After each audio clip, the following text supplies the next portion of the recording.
Em nome do Pai, e do Filho, e do Espírito Santo. Amém. Evangelho de Jesus Cristo, segundo São Lucas. Glória a vós, Senhor. Naquele tempo, disse Jesus à multidão: ninguém acende uma lâmpada para cobri-la com uma vasilha ou colocá-la debaixo da cama. Ao contrário, coloca no candeeiro a fim de que todos os que entrem vejam a luz. Com efeito, tudo que está escondido deverá tornar-se manifesto, e tudo que está em segredo deverá tornar-se conhecido e claramente manifesto. Portanto, prestai atenção à maneira como vós ouvis, pois a quem tem alguma coisa será dado ainda mais, e aquele que não tem será tirado até mesmo o que ele pensa ter. Palavra da salvação. Glória a vós, Senhor. Queridos irmãos, hoje com muita alegria, eu digo com muita alegria porque hoje nós celebramos a memória de São Pio de Petreutina. Hoje, pelo menos para mim, que o meu santo número 1 de devoção é Padre Pio, então hoje para mim é um dia muito feliz. Falar de Padre Pio é falar de santidade, é falar de alegria, e eu quero tomar licença hoje nessa meditação para partilhar um pouquinho a vida de esse grande sacerdote, sacerdote do século passado, do século XX, esse sacerdote que morreu em 23 de setembro de 1968, e por isso hoje, 23 de setembro, nesta segunda-feira, com muita alegria, nós queremos hoje falar um pouquinho a respeito desse sacerdote que o mundo tem tanta saudade, que foi Padre Pio.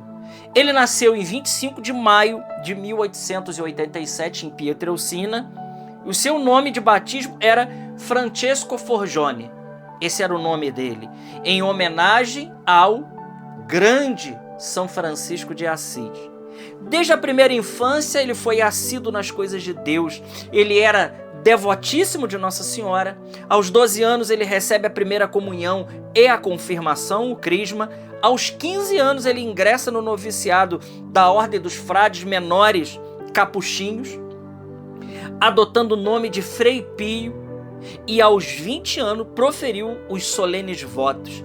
Em 1910, após estudar filosofia e teologia, ele recebeu a Santa Ordem.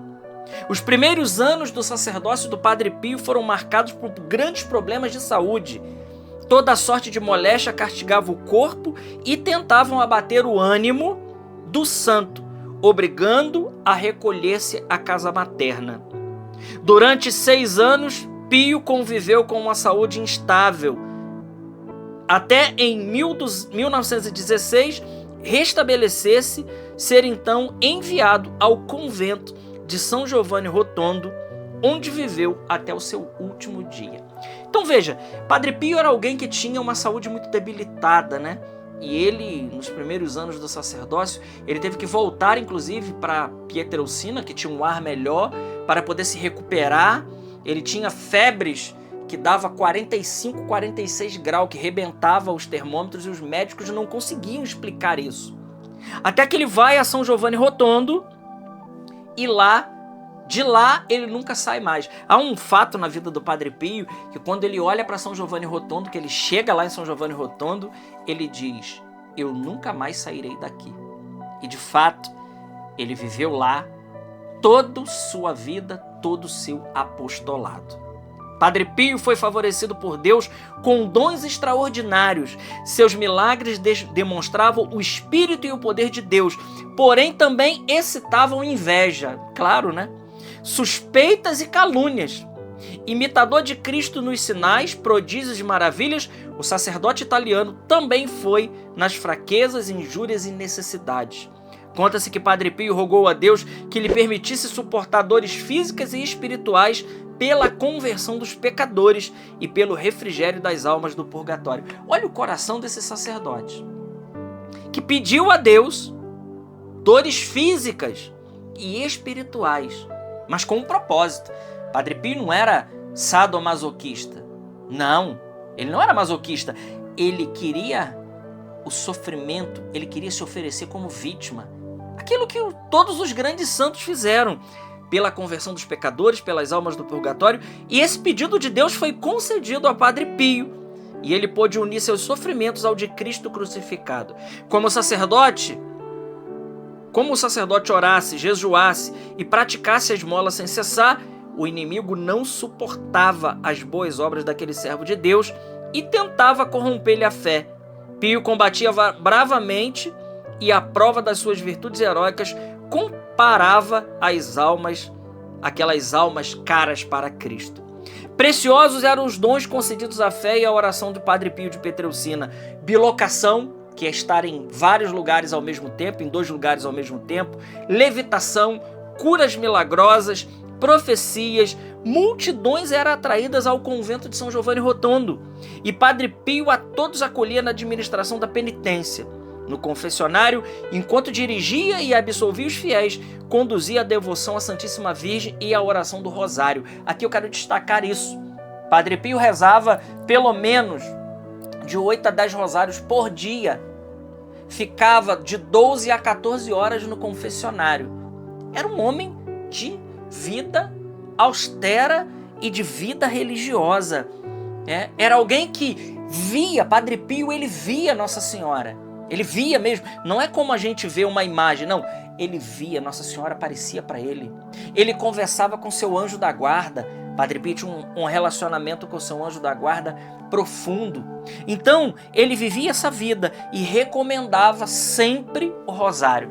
Quando Padre Pio acordava lá no convento e ele gritava alarma, alarma, alarma dele, a arma, né? Que é essa linguagem italiana, era o seu rosário. Quando ele perdia, que o rosário caía, ele ficava desesperado e ele queria o rosário na mão, porque ali ele combatia.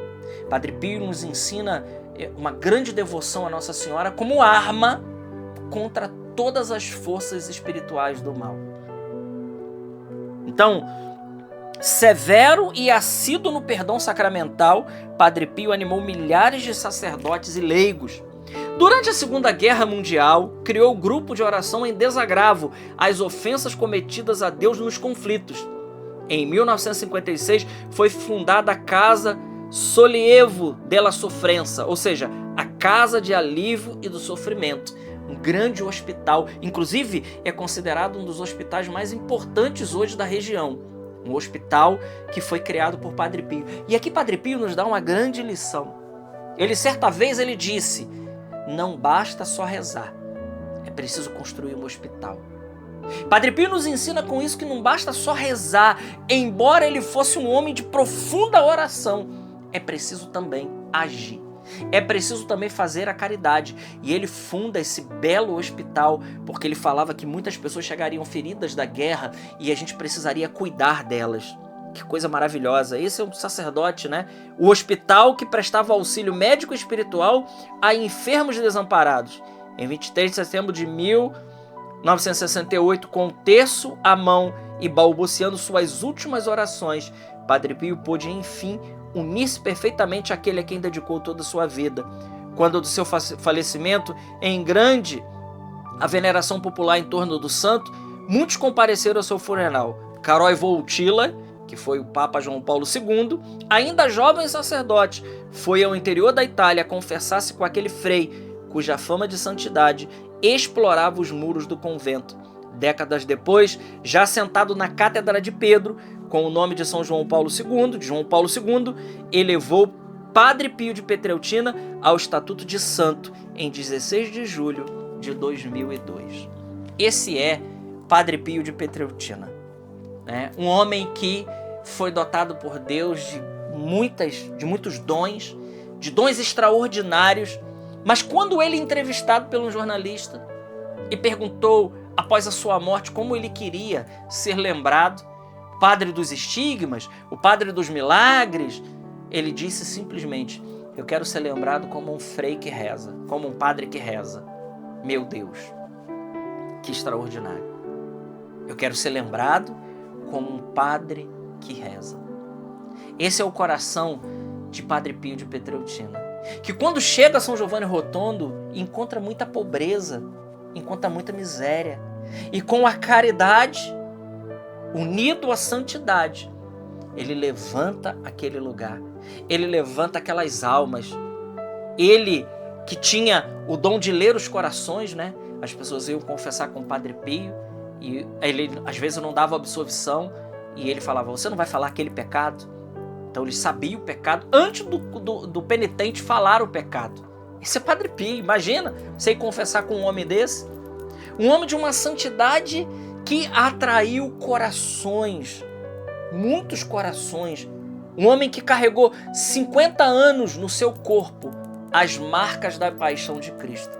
Padre Pio que durante 50 anos sentiu as dores das chagas de Cristo nas mãos, nos pés e no seu lado, que doeu por 50 anos. E as chagas só deixaram ele próximo da sua morte, como assim o Senhor já tinha prometido para ele. Hoje, meus irmãos, como nós precisamos de almas como a do Padre Pio. Um sacerdote com S maiúsculo, que, sem dúvida alguma, abalou as estruturas do inferno. Ele que foi perseguido pelo demônio e muito perseguido, Padre Pio tomava coça do demônio. Claro, tudo isso com a permissão de Deus. Tudo isso com a permissão de Deus. Um mistério de como Padre Pio sofreu, né, na sua própria carne, também os ataques de Satanás, porque não suportava a santidade daquele frade, daquele frei que estava completamente, né? E tem uma frase de Padre Pio que é maravilhosa, né? Ele disse que Jesus veio viver a vida dele nele, veio sofrer nele. Olha que coisa extraordinária, que Deus veio sofrer na vida dele. Então hoje, no dia de São Padre Pio, eu convido você a conhecer um pouco mais a história dele. A você, existe um filme, né, chamado Padre Pio, que eu recomendo. São 3 horas de filme, mas eu digo para você, assista esse filme. São 3 horas de filme, mas eu digo para você, esse filme mudará a sua vida, porque ele é maravilhoso. Embora seja uma obra literária, uma obra cinematográfica, né? Mas temos boas biografias, né? A própria biografia do Padre Pio da minha biblioteca católica é excelente. Tem outras biografias que nós podemos conhecer a respeito de Padre Pio. Mas eu quero encerrar essa meditação dizendo algo. Talvez você possa pensar assim, não, mas Padre Pio então ele já passou. Não. Grandes milagres ele fez em vida e muito mais ele fez depois da sua morte. Então, hoje seria um bom dia para recorrer a ele. No dia dele, 23 de setembro, seria um belíssimo dia para você recorrer à intercessão de Padre Pio de Pietrelcina. Eu conheci vários relatos de pessoas que foram visitadas na UTI, que foram visitadas nos presídios, em hospitais em situações muito graves, que receberam a visita desse frade capuchinho e ficaram completamente curadas pela presença dele. Pessoas que sonharam com o Padre Pio ficaram curadas. São muitos os relatos de milagre depois da morte de Padre Pio. Ele inclusive foi visto por algumas pessoas, tudo isso com a permissão de Deus, né?